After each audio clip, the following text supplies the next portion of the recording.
Hey everyone, it's Rafe Needleman in San Francisco, and this is Reporters Roundtable, our weekly show on a single tech topic each time.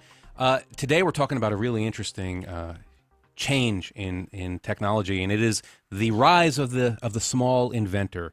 It has become easier than ever to launch a business thanks to cloud services and all the technology that is very low cost. And it's getting easier now to get those businesses funded as well through projects like Kickstarter, project-based funding like Kickstarter, or changes that are coming in laws about funding businesses. And now if you have an idea and you don't know how to make it or build it or design the electronics for it, there are places you can go, probably just down the street from where you are, where people will help you build that and put you in front of the machine that makes it.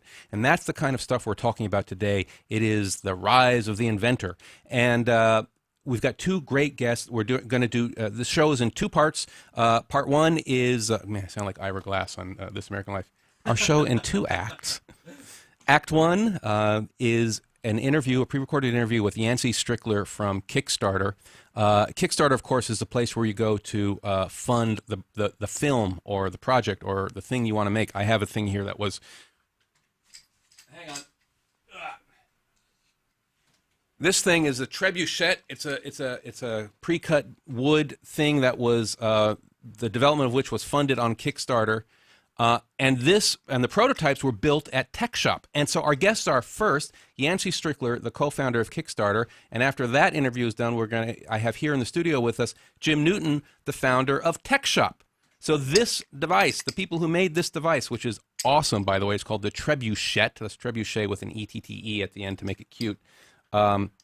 They're both here. Let's get started with this pre-recorded interview with Yancy from Kickstarter, and we'll be back with Jim from TechShop. So we're starting today with Yancy Strickler, who is co-founder of Kickstarter, a very interesting project that started in 2009 to help the crowdfunding of all kinds of projects. Yancy, thanks so much for making the time to join us. Thanks for having me. We have to get started with some overview here. Give us kind of the overview on Kickstarter, why you started it, and how it's doing today. Sure. The original idea for Kickstarter came from Perry Chen, who's one of my co-founders and Kickstarter CEO. He was living in New Orleans about 10 years ago, and he wanted to put on a concert and didn't have the money to do it. And from that experience, he had this idea of being able to set a threshold where if a certain number of people wanted the concert to happen, it could have happened, and if not, it wouldn't have happened, a way for him to sort of test the idea without putting himself at risk personally. And so he had that idea, and then he and I met in New York about 3 years later. Perry was an artist. I was working as a music journalist, and together we started working on this idea, and about a year later, we met our third founder, Charles Adler, who is a designer. And so we had three non-technical founders, which, as we all know, is not a good idea. And it took about 4 years from us working on it to the site finally launching in April of '09. So it was a long road, and we made every mistake that we could. But, the site launched April 28th, 2009. There was no launch party or anything like that, but the site has worked fairly well since then. I have to ask you, for a site that's designed to help people get funding, how did you fund yourself when you were getting started before Kickstarter existed? Yeah. I can't tell you how many people suggested that we try Kickstarter. The early money came from friends and family, which is actually very similar to the experience that anyone has launching a Kickstarter project. The people who really saw the idea and liked it were actually primarily artists, people who had gone through the pains of trying to get things funded. And that's something that we thought about a lot. We have a funding system now in our culture that is geared around profitability. Ideas are funded based on how much revenue they can produce, because these are investments that are being made. But most ideas, 99% of ideas will never generate a penny because they just simply want to exist. That's their whole point.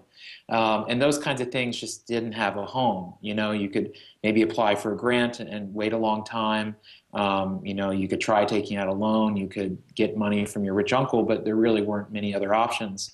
And so we liked the idea of building a site that was a place that was built just around people funding things just because they liked them, just because they wanted to exist, not because of any profit motivation or anything. Now, just in a nutshell, for people who aren't real familiar with Kickstarter yet, although I think most people should be, with Kickstarter, you're not making an investment in a product. You're buying a ticket or a product itself, or the promise to get the output of the project, right? Yeah, that's Yeah. right. So there's no financial return of any kind, but every project has to offer rewards. And so rewards are a copy of the thing being made, some sort of special edition, maybe some special creative access, or come visit the set, or we'll write a song about you, or people offer really whatever they want, but financial return is strictly forbidden.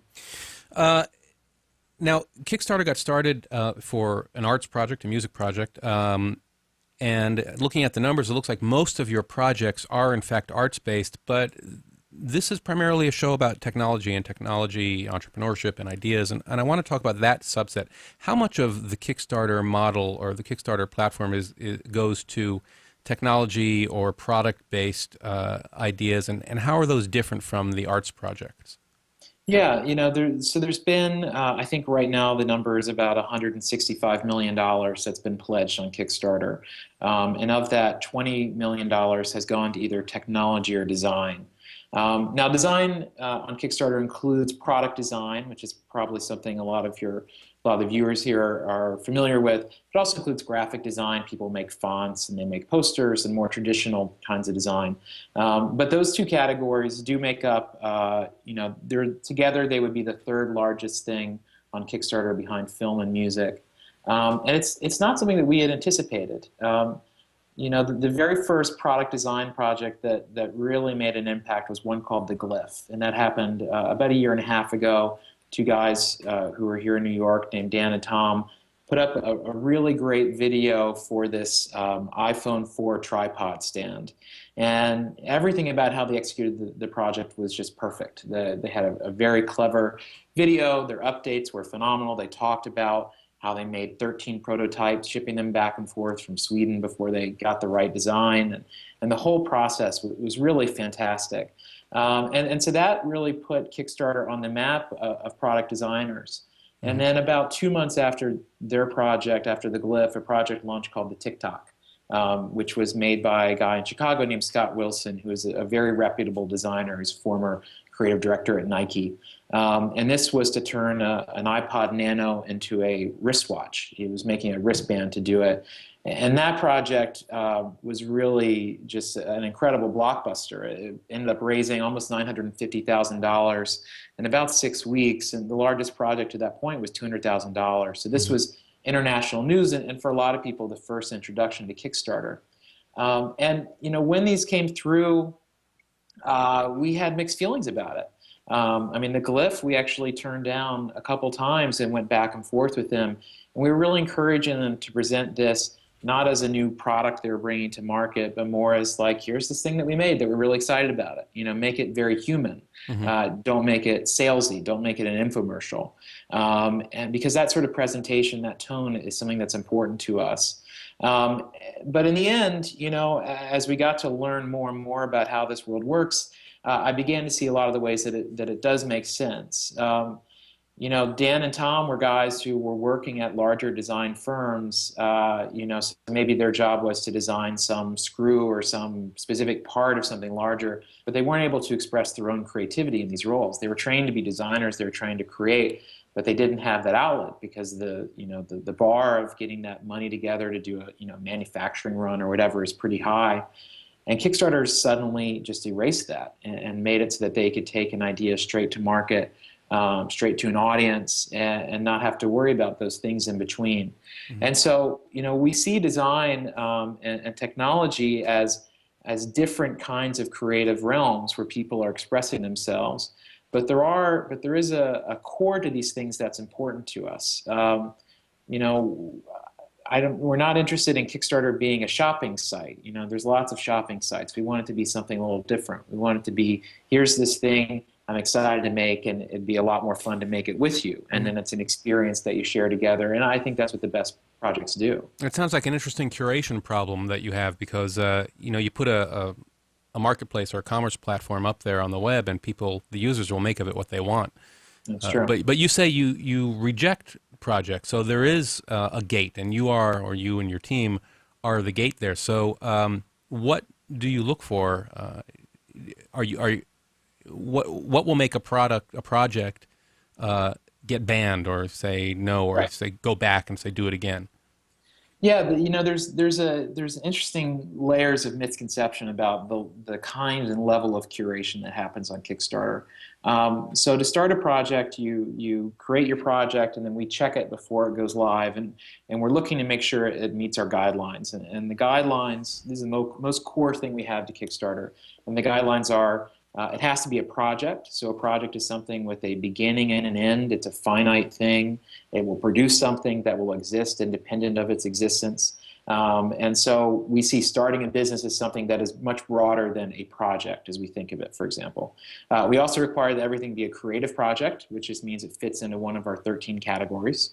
We also don't allow anything that is charity-based or cause-based funding. Those things are also not allowed. And that's the main point that we're looking at each project from. And Um, sorry, go ahead. Go ahead. What were you going to say? I was just going to ask. So, if a project, sorry, I keep getting this wrong, Yeah. meets all of these guidelines and is by the book acceptable, in your experience, what makes a project work and what doesn't? I mean, excluding the outliers of a product for an Apple product, because just like here at CNET, anytime we write about Apple, it's like, okay, we know that's going to get traffic, whether it's good or bad story, it just gets traffic. So excluding that, what makes something work or not work on Kickstarter? Yeah, the point that we really that I stress a lot is that every Kickstarter is a story, and how the project is presented is really important. There are a few things that I view as being core to each project on Kickstarter. One, it should benefit its backers just as much as its creator. Anything where it's like, hey, give me all this money and I'm going to make this great thing, and I'll share a couple photos with you when it's done, is just inherently, I think, unfair. So we're looking for things where there's a value exchange, and we really try to stress that to people. There's also a tone to how people come to the projects. This is kind of what I was getting at with the glyph. I'm personally, and I think we as a group are much more sympathetic to projects that are pursuing some sort of creative goal or some sort of personal achievement rather than a commercial interest. Someone saying, hey, if we can raise this 50K, we'll be able to take our business to the next level and do X, Y, and Z, and this opportunity will be available to us. I think that's a much less interesting story and one that feels less important to Kickstarter. Also there's just that finite project thing is really important.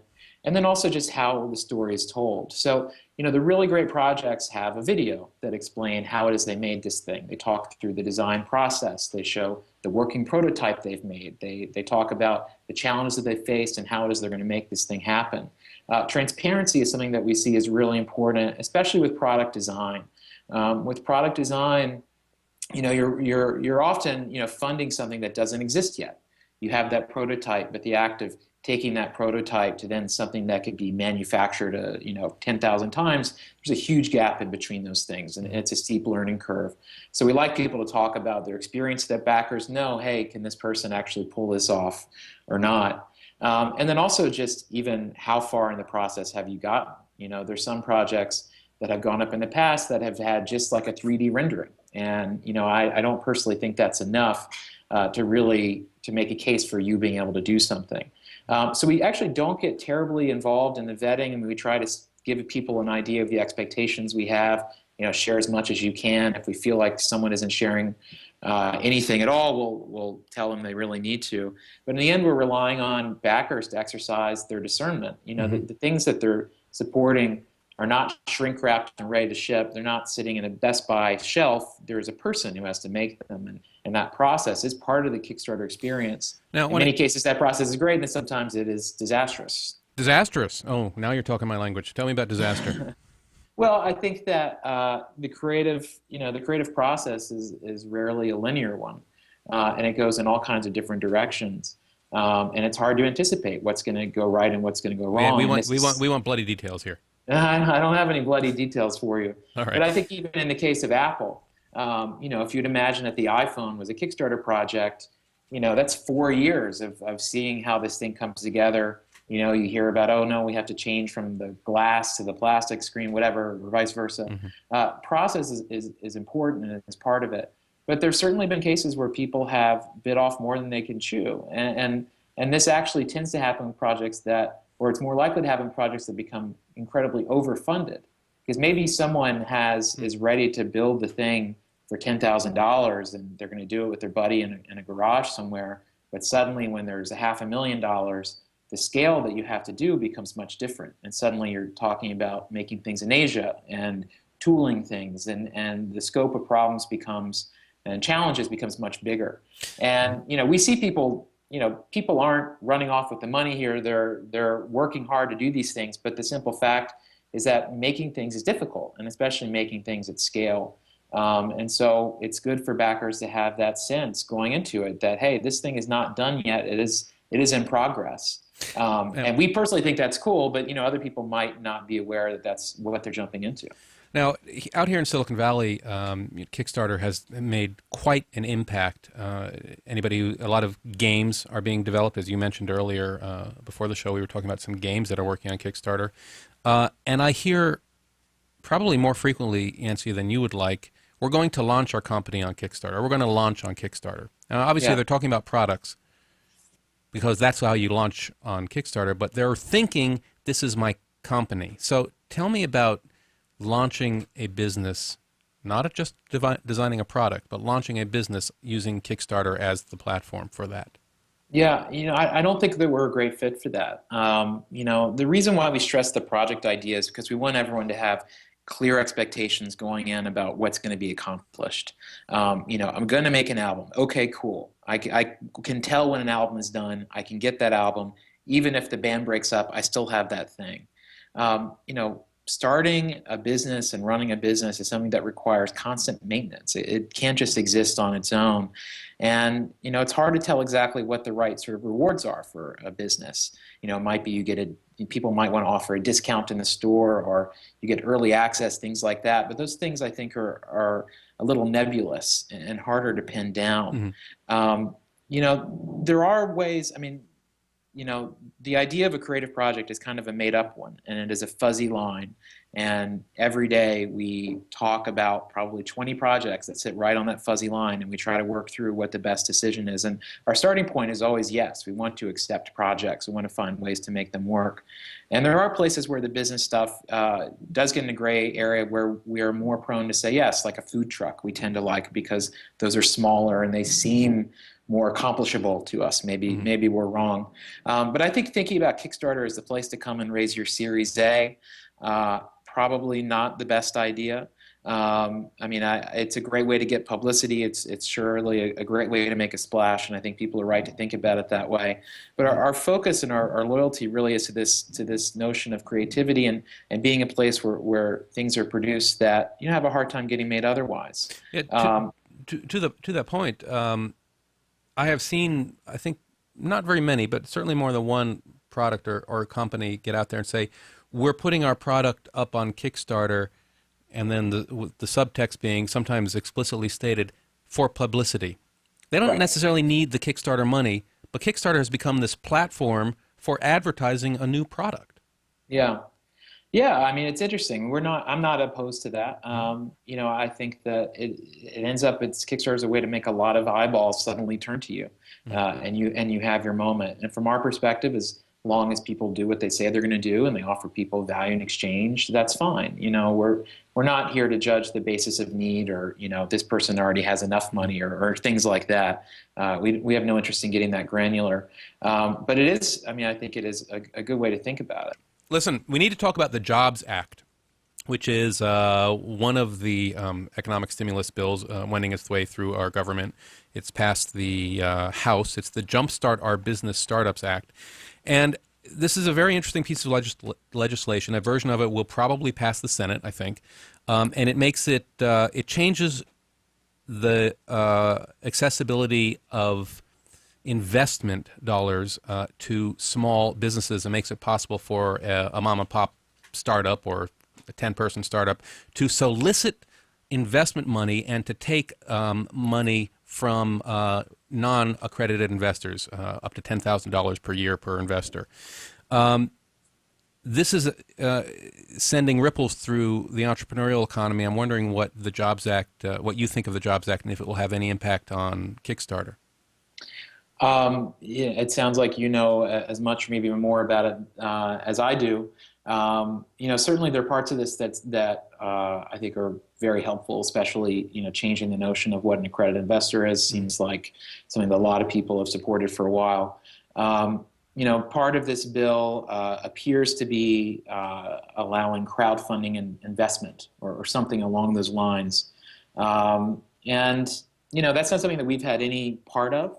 Um, and I'm not sure whether or not it's something that we would do. We've just sort of been watching it and following the news like anybody else.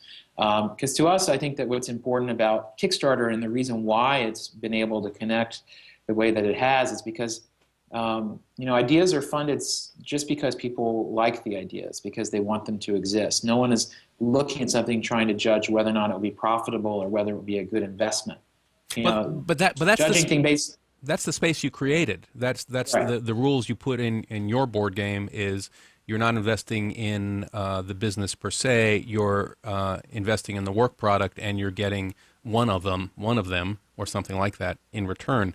Right. When the entrepreneurial economy opens up, and the same people who are buying, say, a trebuchet, which is a product I bought on Kickstarter, are instead of buying the product, are now buying the company.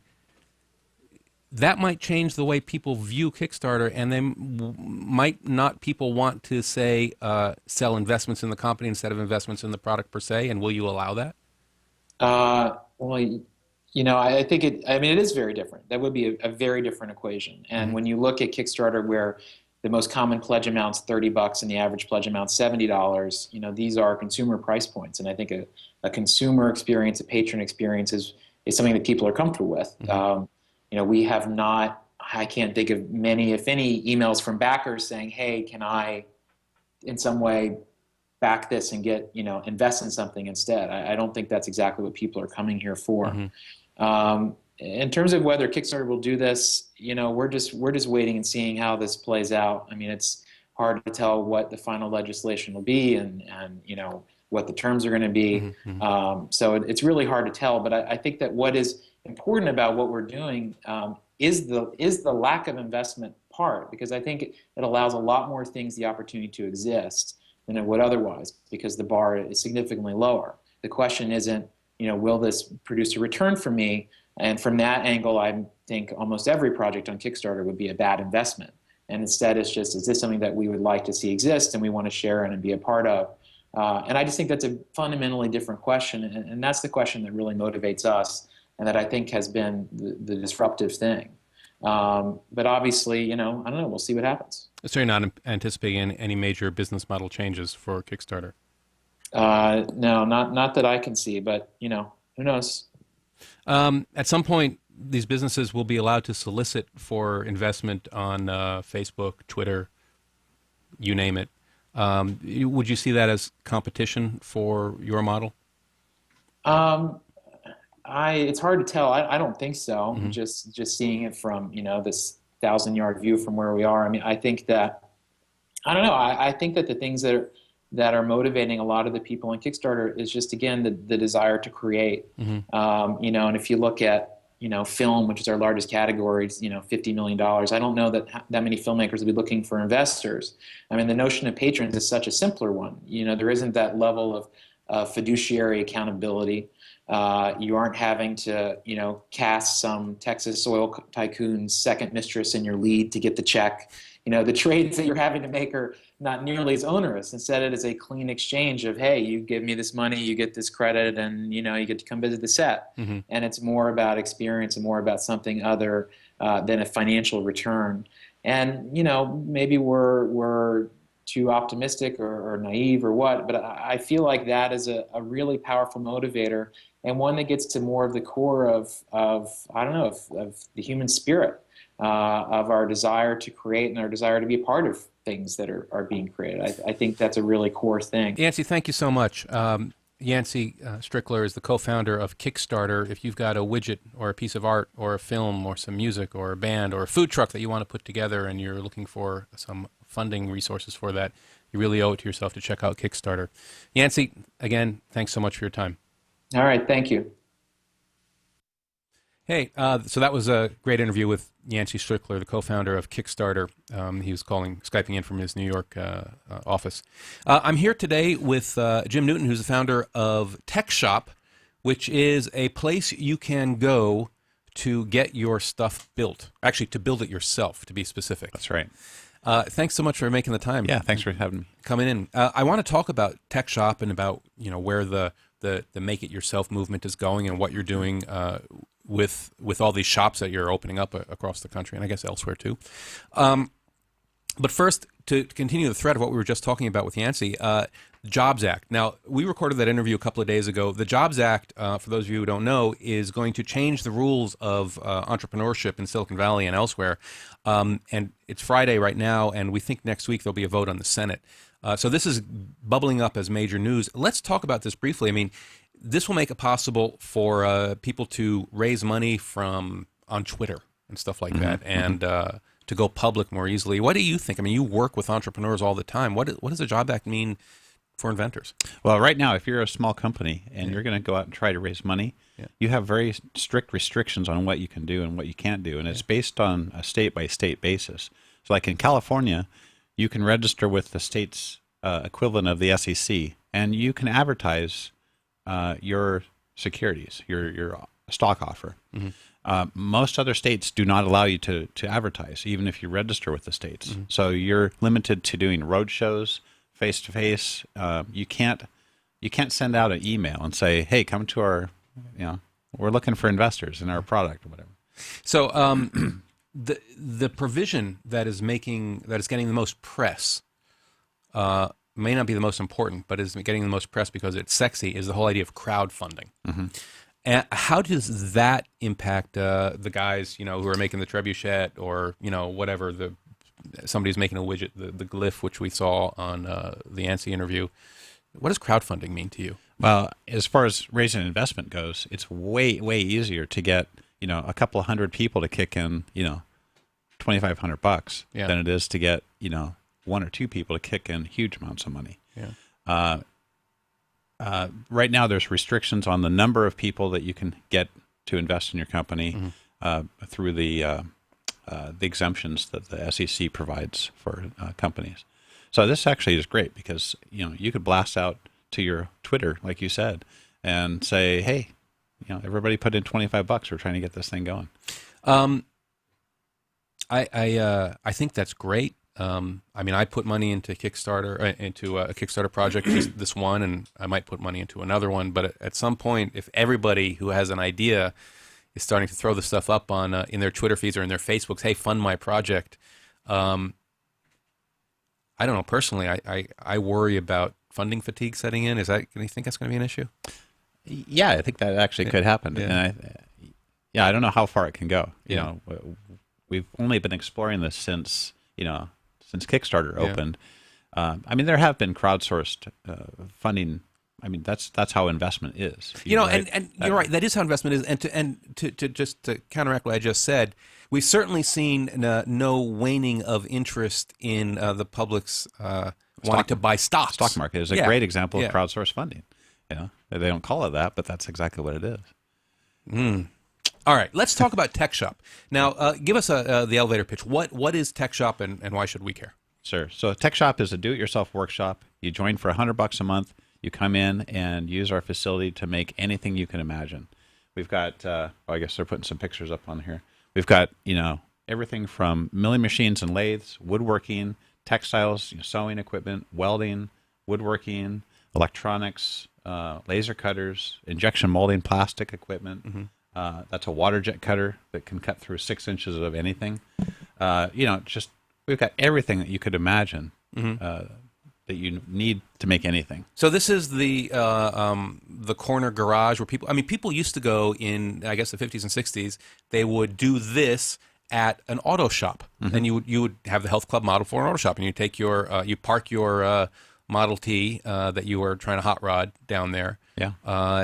And it was not just a place, but a community.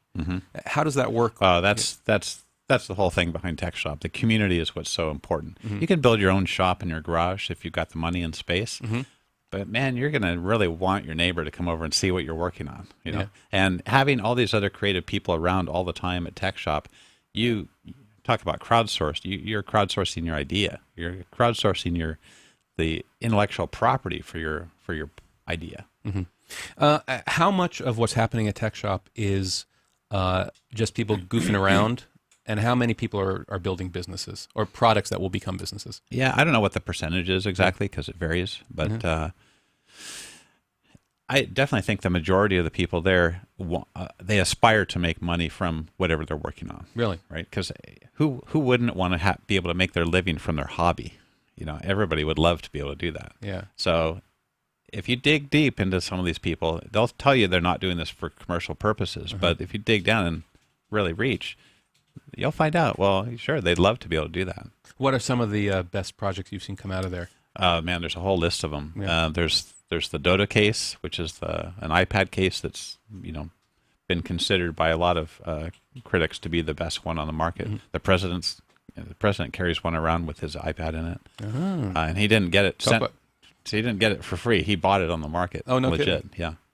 Oh yeah, I've seen those. Those are beautiful. Those are the bamboo book-like cases. Exactly. Yeah. There's a server cooling system that was developed by a couple of our guys and got licensed by Emerson. Oh wow. The Embrace blanket that is it's designed to save the lives of babies in the third world when they're born prematurely and they can't regulate their body temperature. And General Electric just invested in that, put a bunch of money in. So I mean, but there's all these other projects, hundreds and hundreds and hundreds of them.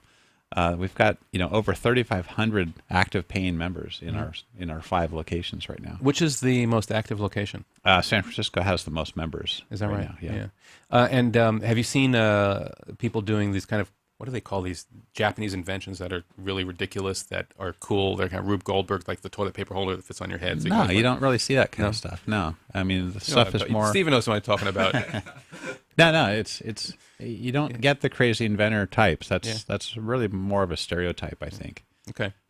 Now, as I said at the introduction of the show, the landscape for inventors is changing, both because of funding models and crowdsourcing like Kickstarter, and because of availability of shops and hackerspaces. TechShop is one, and there are others. And then there are tools coming along. There's open source and free design tools, and then there's 3D printing. What do you make of 3D printing? Is that it's certainly sexy, but is it as big a deal as it's being touted? It's certainly sexy. Yeah. And a lot of times there's no way that you can practically make the thing that you want to make, especially on the prototype stage. Like this little device here on the table. Yeah. You could make the case for this without spending $100,000 on a tool and die and getting injection molded. You could do that in an afternoon. So I think from that standpoint, 3D printing is really powerful. But some of the press that 3D printing is getting makes it sound like okay, throw away all the other tools and all the other human implements. 3D printing is all we need from now on. And that's certainly not the case. It's also, by the way, as I understand it, the case that you can make things with the 3D printer that cannot be made any other way. Yeah. And 3D printing is slow. It's actually easy to make things accidentally that you can't manufacture.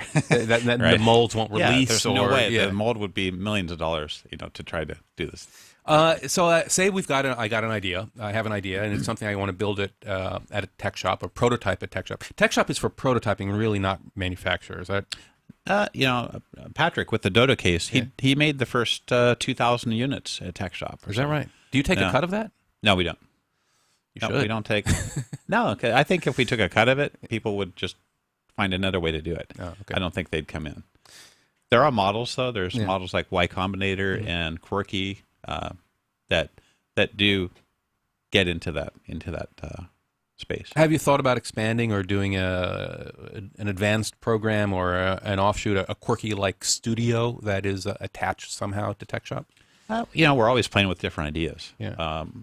I like the idea of picking out the most promising technologies that we see come through our place and helping them get up to the next stage.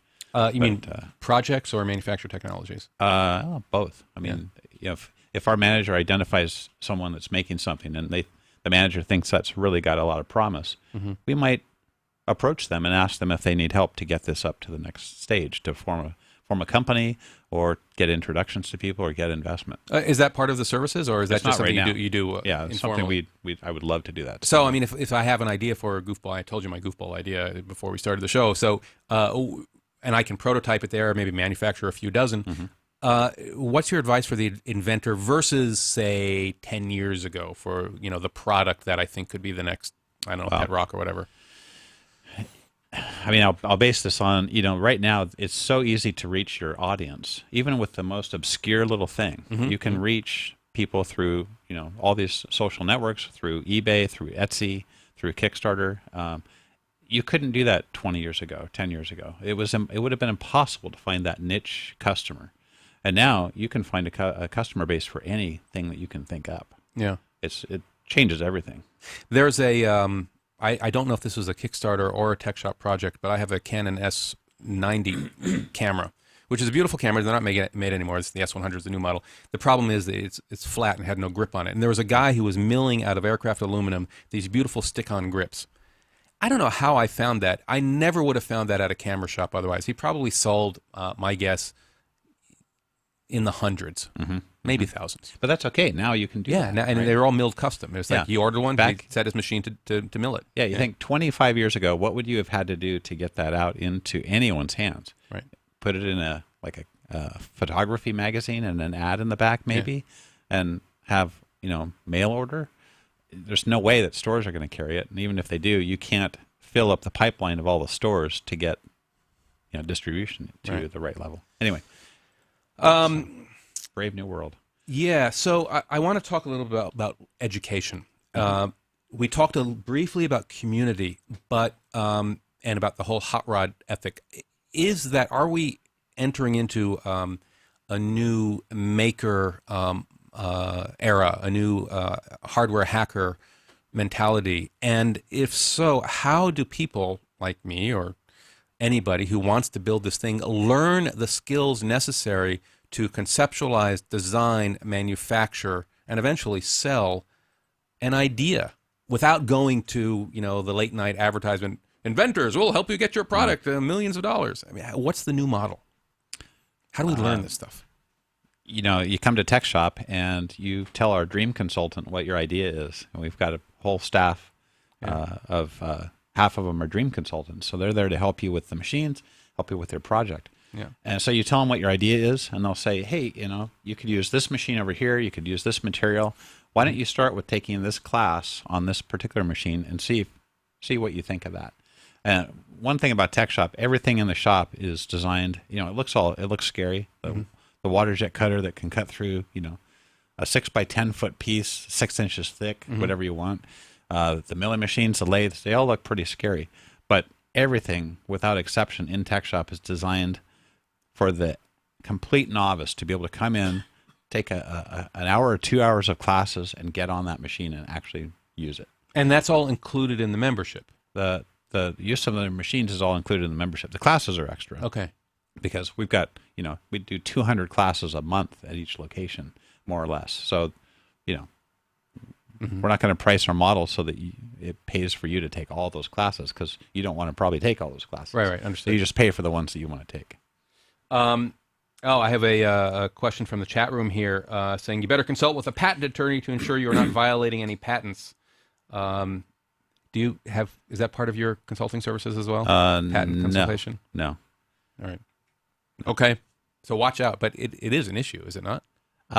If you disclose it, anywhere you disclose your patent idea, you need to protect yourself. So we've got our members, sometimes they'll sign NDAs with other members before they talk to them. Really? But, it's actually the most powerful thing about TechShop is just get it out to market faster than anyone else. Don't wait for a patent to issue in all cases. Sometimes it's good, but not always. I like that thinking, but I wonder if it's realistic considering the patent trolls we have out there who are just sitting on ideas that are buried in some file cabinet somewhere, just waiting to smack. Well, I guess they wouldn't want to smack down the mom and pop inventor until they're big. Depends, right? Yeah. Hey, one other thing. I saw that you mentioned that you have like craft as well as manufacture, and I saw that Make magazine love Make magazine. Yeah. Just for the possibilities it opens up in your mind. They launched another magazine, I think it was called Craft. Yeah, Craft. Which is about textiles. Is that a parallel culture here? I'm just curious about that because I'm not tapped into that one at all. Dale and Sherry from Make, would be better to probably explore what the difference and similarities are of those two worlds. But they certainly blend together at TechShop quite seamlessly.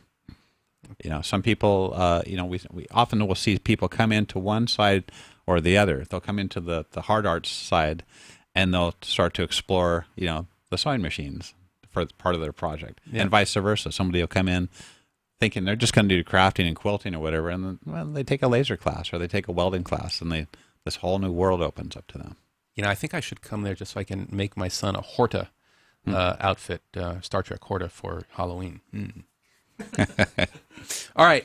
What's next for TechShop? I mean, you said 5 locations? Yeah, now? we have 5 locations right now. We're trying to open 5 more this year, and we're on track with pretty much locked and loaded on 3 of them. And what are they? Are they all U.S. or are they? They're all in the U.S. right now. Okay. Yeah. Do you have any in London? Because I've heard there's a similar thing. Not yet. Okay.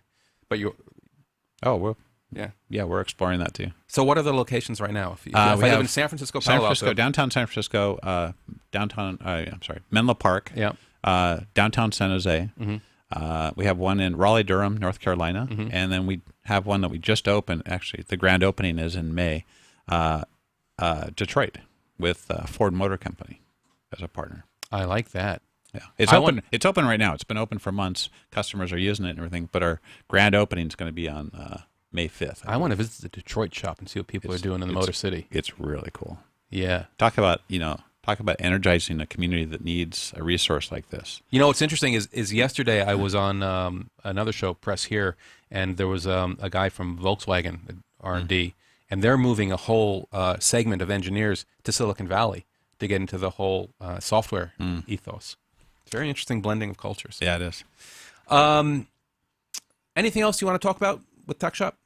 I don't know. People should come and take a class and check it out. Make stuff. Hey, Rafe, real quick, I just wanted to point out you're curious about building your son a Star Trek outfit. Yeah. But on Wednesday, the 21st of March, there is a wearable tech and e-textiles meetup that you can attend at 7 o'clock.